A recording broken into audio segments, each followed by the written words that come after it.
예수님 때문에 기꺼이 참읍시다. 우리 사랑하는 성도님들, 현장 예배 드리시는 분이나 온라인 예배 드리시는 분이나 우리 모든 성도님들, 예수 믿고 구원 받으셨습니까?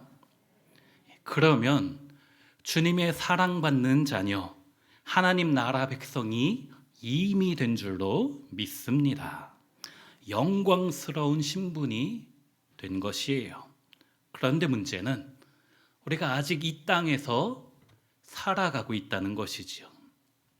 사실 예수 믿으면 바로 천국 가면 좋겠어요. 하지만 하나님은 이미 구원하신 하나님의 자녀를 하나님 나라 천국에 바로 데려가시는 것이 아니고 아직 이 땅에 남겨두십니다. 그래서 쉽지 않은 인생을 살아가는 것이지요. 코로나로 답답한 삶이 우리 가운데 있는 것입니다. 인생의 겨울을 견디어내야 될 때도 있습니다. 또 예수 믿으면 바로 축복이 풍성하게 임했으면 좋겠어요. 물론 예수 믿는 자에게는 영적인 축복이 있습니다. 세상이 줄 수 없는 기쁨이 가득하지요. 맞습니까?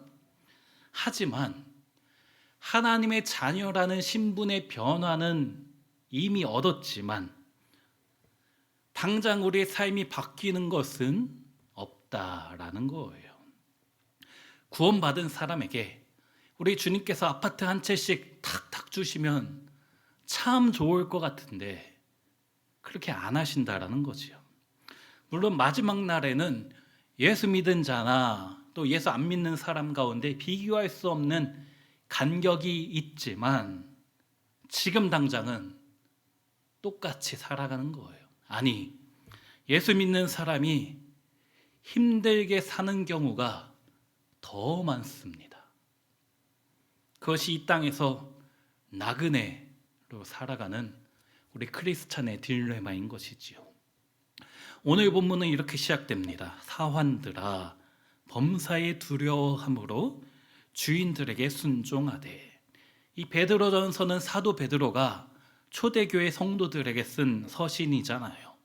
그 시대에는 노예 제도가 있었습니다. 두 종류의 노예가 있는데 하나는 둘로스이고 하나는 오이케테스입니다. 헬라어로요. 둘로스는 한글 성경에서 종으로 번역하고 오이케테스는 오늘 본문에 나오는 노예입니다. 사환입니다. 이 둘로스는 영화 같은 데서 많이 보는 배 밑바닥에서 평생 노만 젓고 살아가는 사람, 인간 대접을 못 받는 사람이고, 오이케테스는 그것보다는 조금 나은 형편이에요. 가정에 속한 노예로 여기저기 돈으로 팔려 다니지 않고 또 돈을 받기도 하면서 많이 모으면은 자유인의 신분을 돈으로 살 수도 있었습니다. 하지만 노예는 노예입니다. 그래서 그리스 철학자 아리스토텔레스가 노예는 생명 있는 도구다 라고 할 만큼 힘든 인생을 살아갈 수밖에 없었지요. 그런데 초대교회 대부분의 성도들이 그들의 신분이 사환이나 종이라는 거예요. 예수님의 십자가의 죽으심으로 이미 자유인이 되었지만, 영적인 자유함을 얻었지만, 죄의 종에서 하나님의 자녀가 되었지만 사회의 신분으로는 여전히 노예라는 거예요. 차라리 구원받고 바로 천국 가면 좋겠는데 말이죠. 베드로가 그런 위치에 있는 성도들에게 천대받는 사람에게 쓴 것이 바로 오늘 본문입니다. 오늘날은 이런 노예 제도가 없잖아요. 비 온다고 무릎 꿇고 주인님 우산 씌워주는 사람 없잖아요. 오늘날은. 그렇다고 오늘날 이 말씀이 필요 없다라는 것이 아니지요.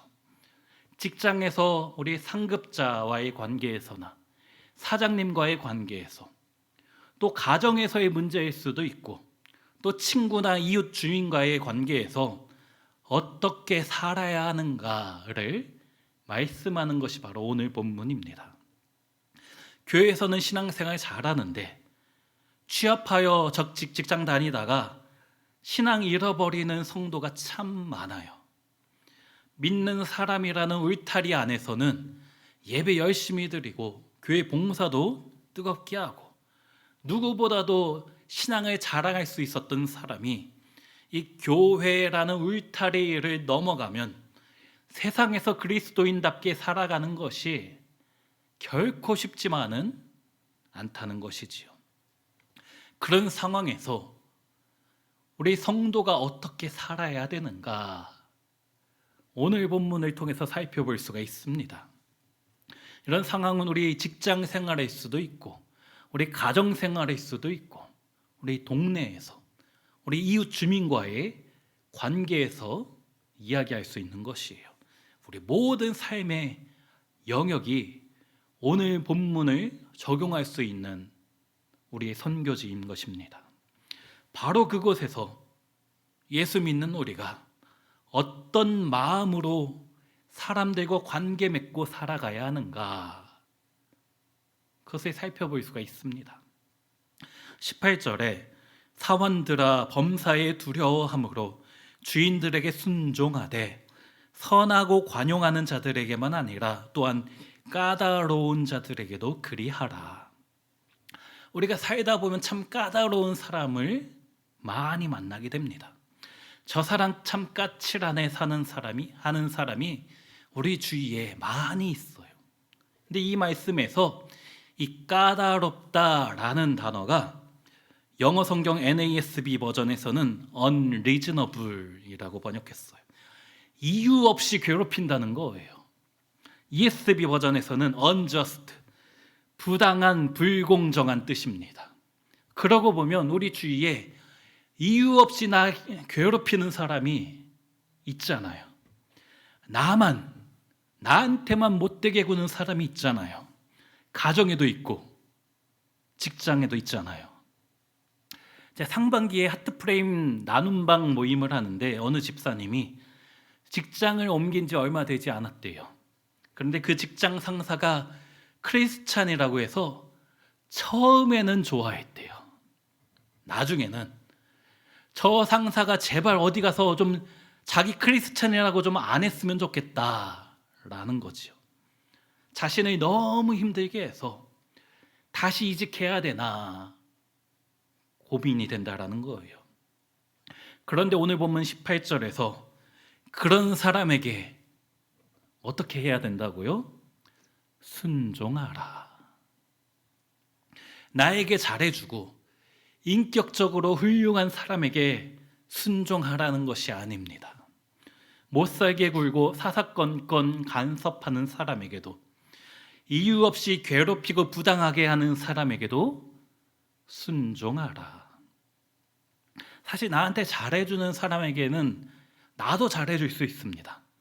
직장 상사가 잘해주면, 사장님이 잘해주면, 부모님이 나에게 잘해주면 나도 쉽게 할 수 있어요. 하지만 오늘 말씀은 그것은 당연한 거고 나를 힘들게 하는 사람에게도 순종하라. 요즘 갑질에 대한 말들이 많지요. 갑과 을이라는 코미디 프로도 있었습니다. 사실 로마 시대는 오늘하고는 비교가 할 수 없을 만큼 너무나 힘든 시대에서 베드로가 말하는 순종은 얼핏 이해가 되지 않아요. 물론 이 말씀이 노예제도 그 자체를 옹호하는 것은 아닙니다. 성경에 남녀 차별적인 요소가 보인다고 해서 성경이 남녀 차별을 인정하는 것은 아니잖아요. 그 당시 사회 문화적 상황 속에서 어떻게 성도로서 살아가는가를 말하는 거잖아요. 그렇다고 순종하라니요. 억울한데요. 부당한데. 19절에 부당하게 고난을 받아도 하나님을 생각함으로 슬픔을 참으면 이는 아름다우나.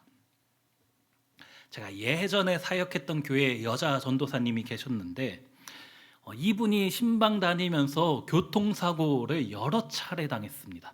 큰 사고도 한 2차례 당했어요.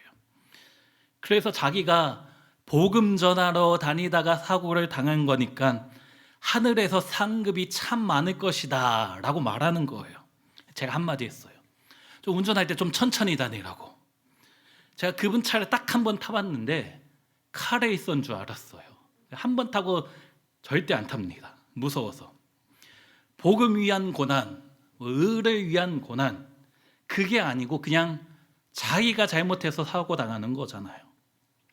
우리 인생에 두 가지 종류의 고난이 있습니다. 하나는 나의 죄나 나의 실수 때문에 당하는 고난이 있고, 다른 하나는 억울하게 당하는 고난, 부당하게 당하는 고난이에요. 특히 코로나 시대에 교회에 다닌다고 하면 직장에서 눈치 보이기도 하잖아요. 그런 성도들에게 오늘 본문이 말씀하는 것입니다. 하나님을 생각함으로 참으면 이는 아름답다. 여기 아름답다라는 헬라어 단어가 카리스입니다. 은혜라는 단어예요. 이 말씀을 다시 번역하면 하나님을 생각함으로 참으면 고난도 은혜입니다. 하나님을 생각함으로 참으면 고난도 은혜입니다. 우리 성도님들에게 고난이 찾아왔을 때 이것이 은혜입니다 라고 고백하실 수 있으신가요? 20절에도 죄가 있어 매를 맞고 참으면 무슨 칭찬이 있으리요. 그러나 선을 행함으로 고난을 받고 참으면 이는 하나님 앞에 아름다우니라. 내가 잘못해서 벌을 당하는 것이 아니고, 내가 죄를 지어서 매 맞는 것이 아니고, 나는 그저 예수 잘 믿을 뿐인데 그로 인하여 찾아오는 어려움, 그것을 참으면 하나님 앞에 아름다우니라.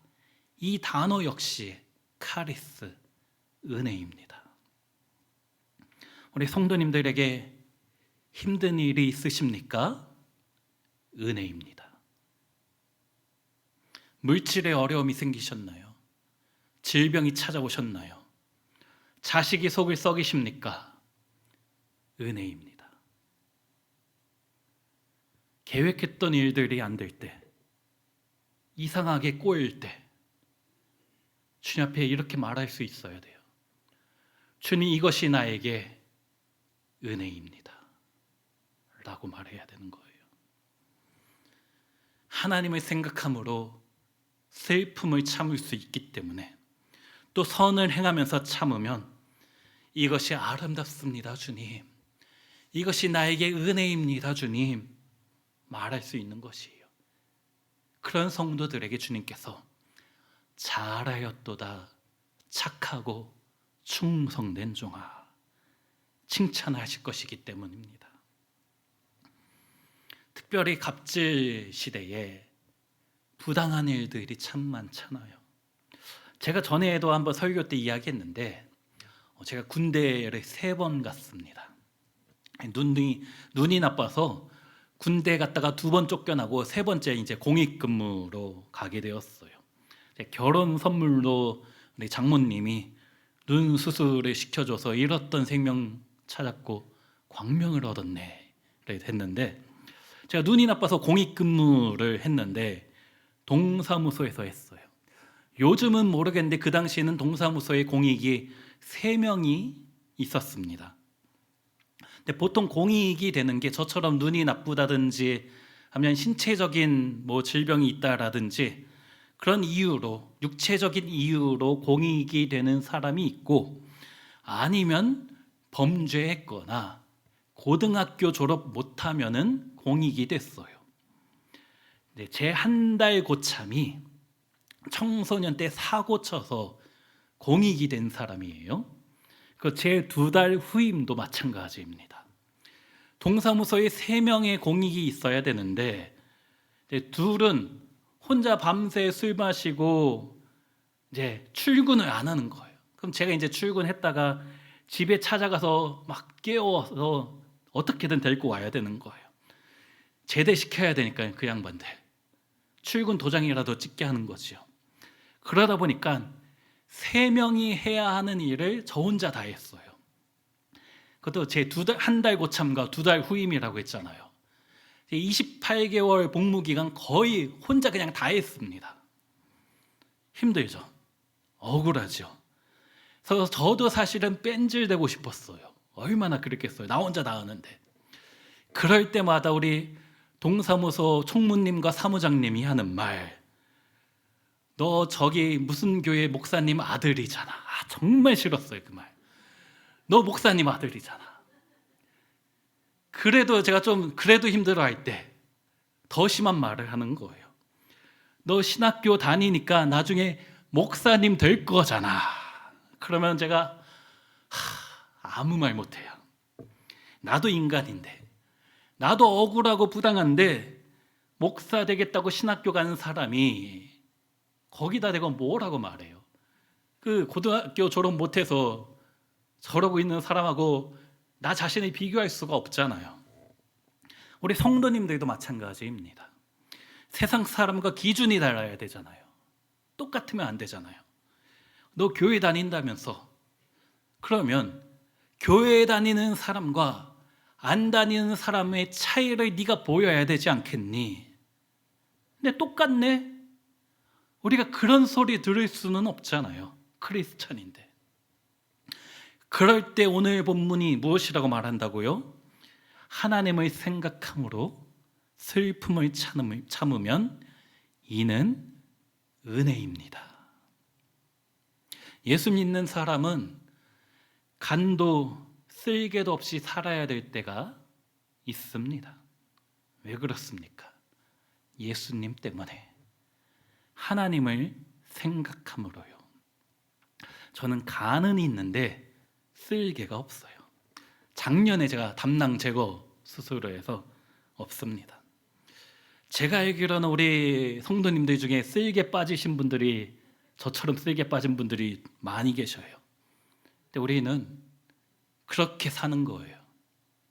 하나님을 생각함으로 참고 예수님 때문에 기꺼이 참는 것이, 간도 빼주고 쓸개도 빼주는 것이 우리 크리스찬의 삶인 줄로 믿습니다. 왜 그래야 됩니까? 힘이 없어서가 아니에요. 베드로가 초대교회 성도들에게 지금 이 편지를 쓰고 있는데, 그들 신분이 대부분 사환이나 종이라고 했잖아요. 주인이 말도 안 되는 것을 요구해도 신분상 어쩔 수 없이 순종해야만 합니다. 지금하고는 비교할 수 없을 갑질 사회니까요. 노예는 생각하는 동물, 도구라고 불렸던 시대니까요. 하지만 베드로가 지금 이 말을 하는 것은 너희가 힘이 없어서, 가진 것이 없어서 사회적 신분 때문에 어쩔 수 없이 순종하라, 어쩔 수 없이 참으라는 말씀이 아닙니다. 사실 참을 수밖에 없는 상황이긴 하지만요. 제가 6학년 때 저희 반에서 두 친구가 싸웠어요. 그래서 친구들이 이제 뜯어 말리는데, 한 명은 싸우고 기분이 좋은데 한 명은 싸우고 나서 기분이 나빴어요. 왜 그럴까요? 많이 때린 친구는 기분이 좋고 많이 맞은 친구는 기분이 나빴지요. 이 많이 맞은 친구가 씩씩거리는데 사실은 더 싸우고 싶지는 않잖아요. 더 싸우면 더 맞을 거니까. 그래서 친구들이 옆에서 말려주는 것을 속으로는 고맙잖아요. 물론 씩씩대면서 비키라고, 또 한 번 붙을 거라고 말은 하지만 그게 자존심 때문에 그러는 거지 진짜 싸우고 싶지는 않잖아요. 그래도 열받는 척을 하고 있는데 옆에서 한 친구가 하는 말이 아직도 기억이 납니다. 야, 똥이 무서워서 피하냐? 더러워서 피하지. 제 생전 처음 들어봤던 말인데 명언이에요. 맞은 친구가 그 말을 들었을 때 사실은 싸우고 싶지는 않은데 자존심은 지켜야 되는 그 상황에서 꼭 필요한 말을 해준 거거든요. 그런데 오늘 본문에서 베드로가 초대교회 성도들에게 참으라고 말한 것은 너희가 힘이 없으니까 어쩔 수 없이 맞고 있지만 자존심이라도 지키라고 해서 하는 말이 아닙니다. 수동적인 참음을 이야기하는 것이 아니에요. 19절에 하나님을 생각함으로 참으라. 20절에 선을 행함으로 참으라. 어쩔 수 없는 상황이어서 수동적으로 참는 것이 아니고 주님 때문에 기어이 능동적으로 참는 것을 말씀하는 것입니다. 그러면서 21절에 이를 위하여 너희가 부르심을 받았으니, 그것이 너희를 향한 하나님의 부르심이고 예수 믿는 자의 마땅한 삶이다 라는 말씀이에요. 그리고 그렇게 참을 수 있는, 능동적으로 견딜 수 있는 힘이 21절 하반절에 나옵니다. 그리스도도 너희를 위하여 고난을 받으사 너희에게 본을 끼쳐 그 자취를 따라오게 하려 하셨느니라. 예수님도 너희 위하여 부당하게 고난당했던 거 기억나지? 그것이 너희가 예수님을 따라가는 삶이다. 부당한 상황에서 힘이 없어서 어쩔 수 없이 억지로 순종하는 것이 아니고 능동적으로, 자발적으로 주님 따라가는 것이 주님 닮아가는 삶이야 라고 말하는 거예요. 그러면서 베드로가 예수님을 생각하면서 말하는 것이 22절부터입니다. 그는 죄를 범하지 아니하시고 그 입에 거짓도 없으시며 욕을 당하시되 맞대어 욕하지 아니하시고 고난을 당하시되 위협하지 아니하시고 오직 공의로 심판하시는 이에게 부탁하시며 친히 나무에 달려 그 몸으로 우리 죄를 담당하셨으니 이는 우리로 죄에 대하여 죽고 의에 대하여 살게 하려 하심이라. 베드로가 만났던 예수님이 어떤 분이십니까? 능력의 하나님이셨잖아요. 병든 자를 고치시고 귀신 들린 것을 쫓아내시고 이 세상 누구하고도 비교할 수 없는 능력의, 권능의 하나님이셨잖아요. 베드로는 그런 예수님만 함께 계시면 아무것도 무섭지 않았지요. 주님만 나와 함께 하시면 어떤 고난도 닥치지 않을 것만 같았습니다. 그런 예수님이 계시니까 군인들과 대제사장의 종들이 예수님을 잡으려고 찾아왔을 때에 감히 예수님 앞에서 까부냐면서 칼을 빼들고 말고라는 사람의 귀를 잘라버린 것이 바로 베드로잖아요. 예수님이 내 뒤에 계시니까 그는 기세등등했습니다. 내가 먼저 나서면, 내가 먼저 칼을 뽑으면 주님이 반드시 도와주실 것이다 생각했지요. 파도를 잔잔하게 했던, 수많은 기적을 일으키셨던 주님이 계시니 아무것도, 군인들도 두렵지 않았습니다. 그러나 예수님은 아무 힘이 없이 그냥 끌려가셨어요. 베드로는 참 실망했을 것이에요. 그래도 역전의 은혜가 있겠지 생각하며 끌려가신 곳에 조용히 따라갔지요. 그 대제사장의 집들에서 한 작은 여자아이가 너도 저 사람과 한패다 라고 했을 때 그렇다고 말할 수가 없었어요. 칼을 빼내들던 그 기세 당당했던 베드로의 모습은 온데간데 없이 사라지고 말았지요. 그리고 나는 예수를 모른다고 부인했습니다. 심지어 예수를 저주하기까지 했어요. 예수님이 더 이상 아무런 힘이 없으셨으니까요. 예수님이 부당하게 고난을 당한다, 억울하게 누명을 쓰고 있다라는 것을 알았지만 그는 한마디 할 수가 없었습니다. 하지만 예수님이 십자가에서 죽으시고 부활하신 것을 목격하고 나서야 그분께서 십자가에서 내려올 능력이 없었던 것이 아니라는 것을, 그 고난이 20절에 나오는 것처럼 죄가 있어 매를 맞고 참은 것이 아니라 선을 행함으로 고난을 받고 참았던 아름다운 일이라는 것을, 그것이 은혜라는 것을 부활을 통해서 깨닫게 된 것입니다. 그때 일을 생각하면서 베드로가 오늘 본문을 기록하고 있는 거예요. 사랑하는 성도들에게 말씀하는 것입니다. 예수님이 아무런 힘이 없어서 어쩔 수 없이 참으셨던 것이 아니고, 그분은 진짜 하나님이신데도, 능력의 주님이신데도 선을 행함으로 고난을 받고 참은 것이다. 하나님을 생각함으로 참은 것이어서 아름다운 일이었고, 바로 그것이 우리에게 은혜입니다 말할 수 있게 되는 것이에요. 그렇게 살아가는 것이 우리 크리스찬의 삶입니다. 12절에 너희가 이방인 중에서 행실을 선하게 가져 너희를 악행한다고 비방하는 자들로 하여금 너희 선한 일을 보고 오시는 날에 하나님께 영광을 돌리게 하려 합니다.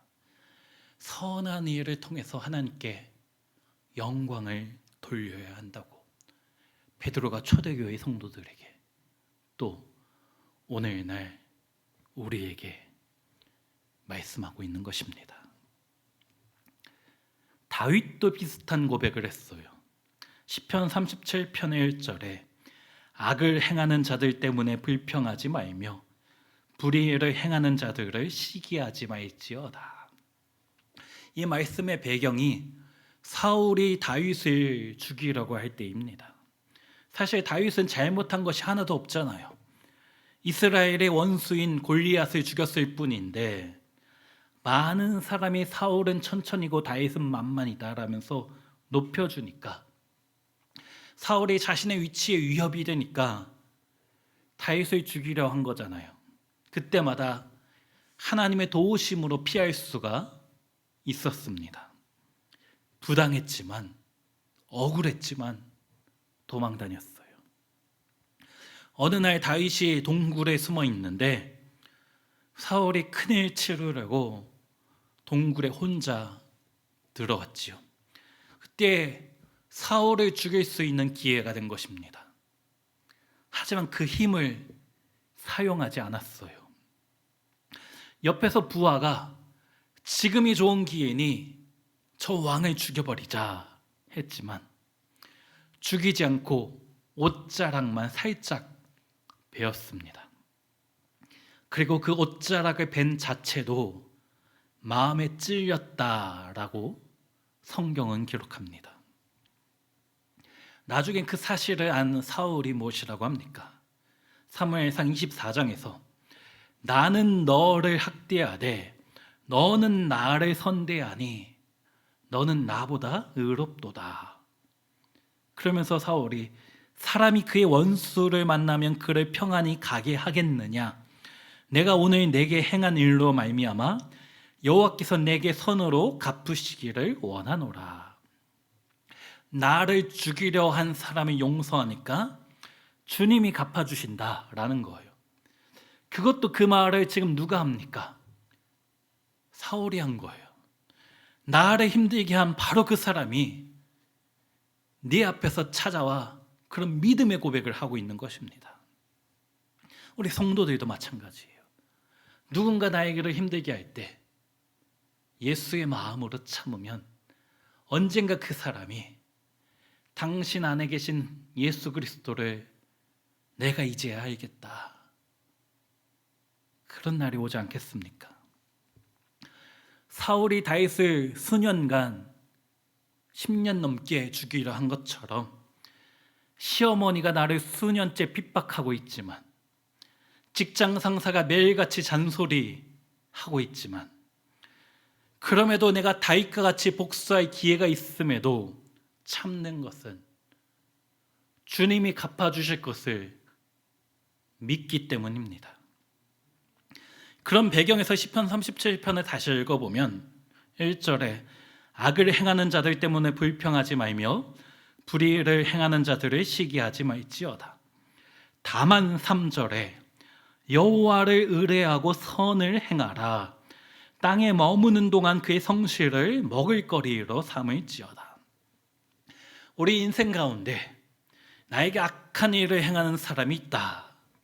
불평하지 말고 그에게 선을 행하라 라는 말씀이에요. 7절에도 여호와 앞에 잠잠하고 참고 기다리라.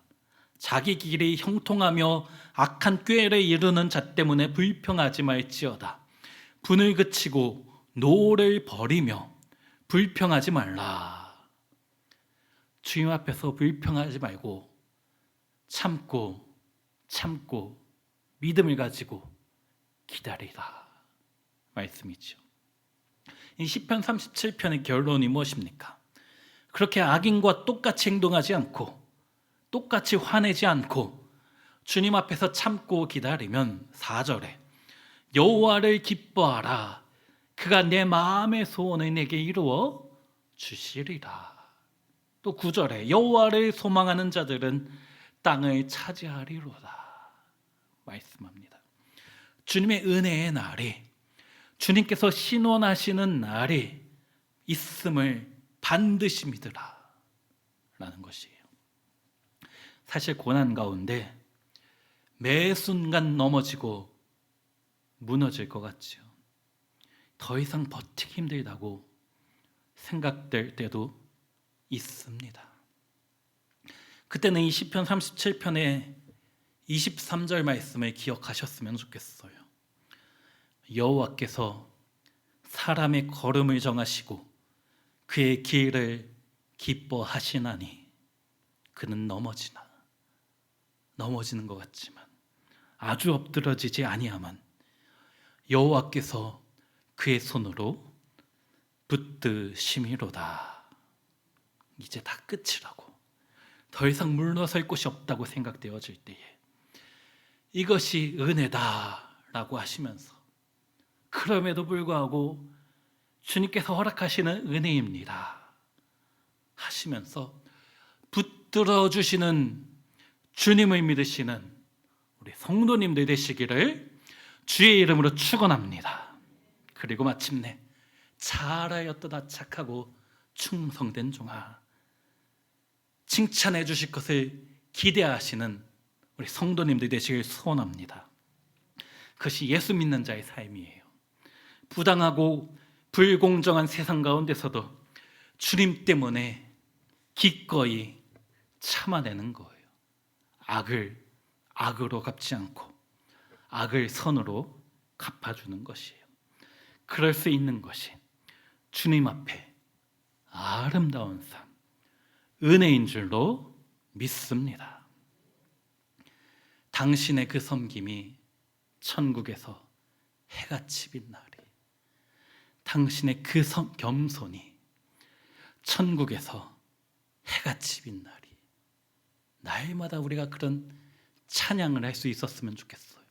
믿음의 고백을 할 수 있었으면 좋겠습니다. 주님만 기억하시면 족합니다 라고 날마다 고백하며 승리하시는 우리 모든 성도님들 되시기를 주의 이름으로 축원합니다. 이제 우리 말씀 생각하며 찬양하며 주 앞에 나아갑니다.